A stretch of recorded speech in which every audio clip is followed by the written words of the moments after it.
Ready? Shuffle? Sketch. Huh. I can't believe it took us this long to hit some disco. Hey y'all, it's Alex and welcome back to my channel. Now, I don't listen to too much disco music, but my computer always seems to gravitate towards it for whatever reason. It's one of those genres where I don't have a lot of it, but I enjoy the hell out of what I do have. For those of you who are newer to my channel, Ready, Shuffle, Sketch is a series where I go to my iTunes library and shuffle it and draw based on the next song it gives me. It's great for those days where you can't pull an idea for yourself or you're just trying to warm up. The song that my computer chose for me today is Don't Leave Me This Way by Thelma Houston. Obviously, I'm not going to play the song because I don't want to incur the wrath of copyrights. But I have this song from the movie adaptation of The Martian by Andy Weir, which is an amazing book. It's one of my top 10 favorites. With that in mind, I instantly gravitated towards space for this prompt. As I started sketching, I realized I didn't want to draw humans for this piece. Given the size of the paper and the amount of space I wanted to include in the background, I didn't want to draw small people. That's something I don't think works very well in my art style, especially if I have to include facial expressions. That's the only thing that I don't like about the first page of my 20th sketchbook that I can link around here somewhere if I can get links to finally work. I've also been drawing a whole lot of cats recently. I will flash a few of them over the screen right now, but it's actually almost gotten to the point where I had a small scare of how the heck do I draw humans this past week, but I'll get into that later. But yeah, I wanted to draw a cat, and the original plan was two cats with their tails in like a heart shape together, which is super cute, but I've been drawing a whole lot of cats, so I wanted to kind of switch it up. So I decided to draw the second character as a dog instead. Its proportions are a little bit wonky, but we're going to pretend that this puppy has cybernetic enhancements in the front. And in the background, the planet is going to have rings around it. You kind of can't really see that very well in my sketching phase. Later on, I decided that I was going to take out the moons because I didn't feel like they balanced out the image very well. I'm also going to be using this video to kind of catch up with you guys on some stuff. I do want to apologize that I didn't post the week of the 4th of July, and to be honest, it was a little bit of a struggle for me to get this video posted this week, because just so busy and sharing the microphone and yada yada yada. But during the week of the 4th, I didn't want to upload on the holiday and the video wasn't done yet. So I decided that I would just give myself a break that week. And honestly, it was kind of nice to just have some time, you know? But in the future, I might schedule in one break week to allow some time for bigger projects. But right now, that's an inkling of an idea. I will alert you guys if that becomes a thing.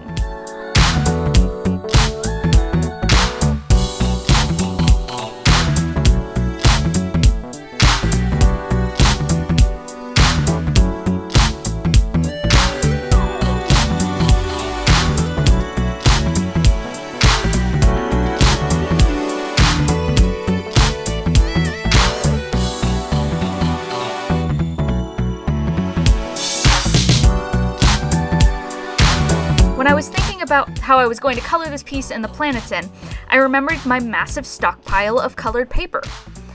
I've been collecting pattern paper for almost a year now. Before, it was just to use for cool art things, but when I started making videos, I figured it would be a cool idea to use pattern paper to fill in sections of images. This is kind of like the same method that Casey Golden did with washi tape, and I will link that video around here, again, if I can get links to work. If not, check down in the description below. I also plan to do a washi tape video kind of inspired from hers because that just looks too fun to pass up.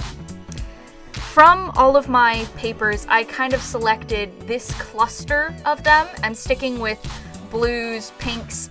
I don't end up using the salmony colored one like I thought I would, but I didn't want space barf was my final decision, and I feel like blues, pinks, and purples are like my favorite space, like comprise my favorite space images whenever I see them.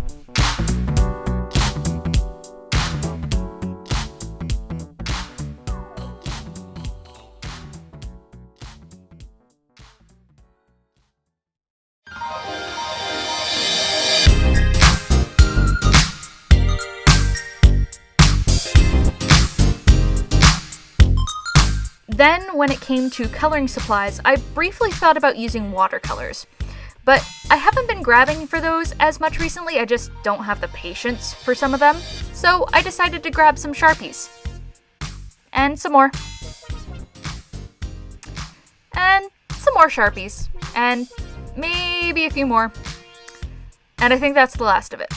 Technically, I've got both Sharpies and Bic marking markers, which is a horrible name. Please, Bic, rename your markers something less redundant than marking markers. The two markers function almost the exact same way. I find that the Bics bleed a little bit more than the Sharpies do on the Canson 140-pound watercolor paper I'm using, but it's not too much of a difference. And having both of them widens up your color range so much. Sharpies have really good lighter values, but all of their darker tones are vibrant, and it's very tropical, I feel. The Bic colors are darker and have more earthy and duller tones. Plus, the Bic ones actually have color names. My Sharpies are a little bit old, and I swore that Sharpie has given names to some of their markers. I will have to double check on that, but mine don't. I've been using the two sets for a long time, even before I got any Copic markers, and they're a great, easily accessible alternative. And they're great for people to learn the basics. I learned the basics with my Sharpies. And honestly, I've been worrying about wearing out my Copics a little bit too much recently, though I probably... they're fine. But it's still a worry of mine, because if I use them too much, I have to refill them, and yada yada yada. I picked out some possible preliminary colors, playing on that purple, blue, pink range, and for the cat and the dog, I wanted to keep them natural colored because they're like the two down-to-earth things in this big fantasy of space. I wanted the cat to be a little lighter than how they turned out, but the dark accents that I gave them later helped make the rest of the body look relatively lighter. One complaint I also have for both of the sets of Bic and Sharpie markers, neither of them have a really good gray. Like, neither of them have a light enough gray. I want really light grays. For the engine's flame, I used one of my new metallic Sharpies. When I went to Office Max, I believe, I found a whole bunch of metallic Sharpies, and I swatched them originally on my Illo sketchbook paper. I remember them being more metallic than they ended up looking on this paper. It might be that they aren't as metallic as I thought, because I swatched them about a month ago. Or it could be that they just don't like watercolor paper. And I did some swatching for the background gradient to kind of test out what I wanted to do, and my original plan was, plan. I had like zero plan going into the background. I had maybe half of an idea. I'll give myself the benefit of the doubt and say half of an idea. But in the beginning, I thought I would have both sides of the little white gashes that I usually make these galaxy prints with, like, both sides of it would be the same color and then fade away into, like, from blue on one side to purple on the other. And I felt that that was just a little bit too stagnant, is probably the best word for it. I just wanted to blend the colors a little bit further than that. So I mixed both of the gradient colors together. I don't know if this was the best solution, but I think it makes it look more interesting in the very least. One thing I want to work on with markers is gradients. Obviously, gradients are made better by having more color selection, which is kind of a downfall of Sharpie markers and utensils like that. That's kind of another argument as to why watercolor would have been a better choice for this illustration. However, I'm standing by the fact that I'm currently too stubborn for that, and I just never feel like I have the time to wait. I'm currently having to film in very quick spurts, I guess. Ugh, I hate that word. Very small, short durations. If I can make sense of this goddamn sentence. Y'all, it's been a week. Break week or not. Yeah, I had about half of an idea of what I was doing for the background. I just kind of meshed the colors wherever I thought I could get away with. Again, there's probably an argument in here as to why I should do more with watercolors, but I just find that I don't really like them very much. Kind of going back to just some chatting stuff. So earlier I kind of mentioned that I kind of had a scare where I forgot how to draw humans. Motivation to create has been a little low recently. I'm trying to make sure that I get back into sketching every day. I didn't sketch every day for more days than I'm proud to say. I'm just going to leave it at that. I'm about to move, and that's going to take up a lot of my time. I'm also trying to work on art, and I'm trying to work on writing projects, and putting this goal out into the ether. I want to finish my first novel by the end of the year. It's something I've been working on since 2014, and I've been revising it, and I've never finished a final copy. So, well, I've never finished a draft of it. So, putting it out into the ether, I will finish this year, I hope. But I've also picked up a new hobby, which is doll customization. I haven't put pencil to plastic yet, but I plan to make a video about my experience with that, possibly, since, I mean, it's art. It counts. And besides, this channel is more for the posterity of recording me having fun. So, we'll see. We'll see if that actually becomes a video at some point. I decided that the paper that I picked out wasn't the best choice for a planet in that spot, and I wanted to bring in the pink more. So I decided to make my own pink Jupiter-esque planet. And I do later put a ring around it using, I tried a white gel pen at first, but since it was a 3-dimensional piece, I didn't like seeing the edge of the paper where the pen stopped. So instead I went over it with liquid glue and made a 3-dimensional ring around it. I had to color over it later with a white gel pen, or with a white Molotow marker to be able to make sure that you saw all of the dimension to it and the fact that the glue dried clear. That sounded articulate.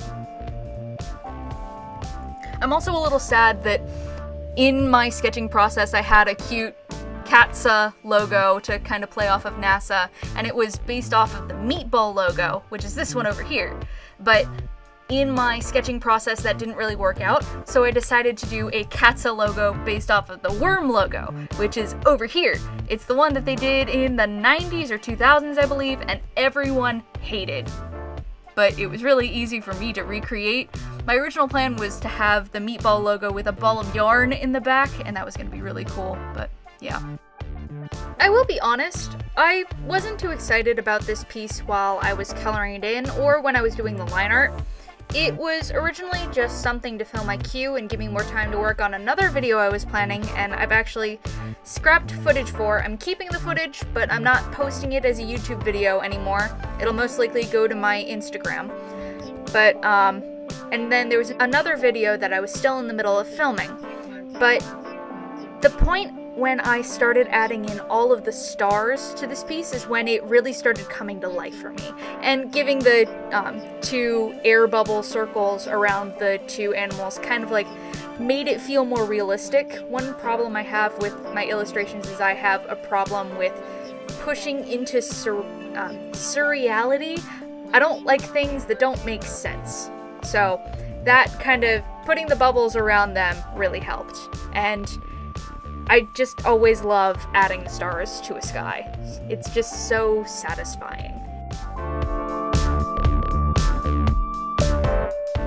I feel like I've been a little all over this video, so I'm very sorry. I hope that you guys enjoyed watching me make this piece and listening to me ramble about stuff over royalty-free disco music. Since you all got to hear about how I'm doing, leave a comment down below. How are all of you guys doing? Are you enjoying your summers, or do you have any cool projects going on? If you're struggling at all, know that I'm wishing you well, and I would still love to hear from you. Please leave a comment for me down below. If you'd feel so inclined, hit that subscribe button and check me out on my other social media handles. Thanks, and I'll see y'all in the next one.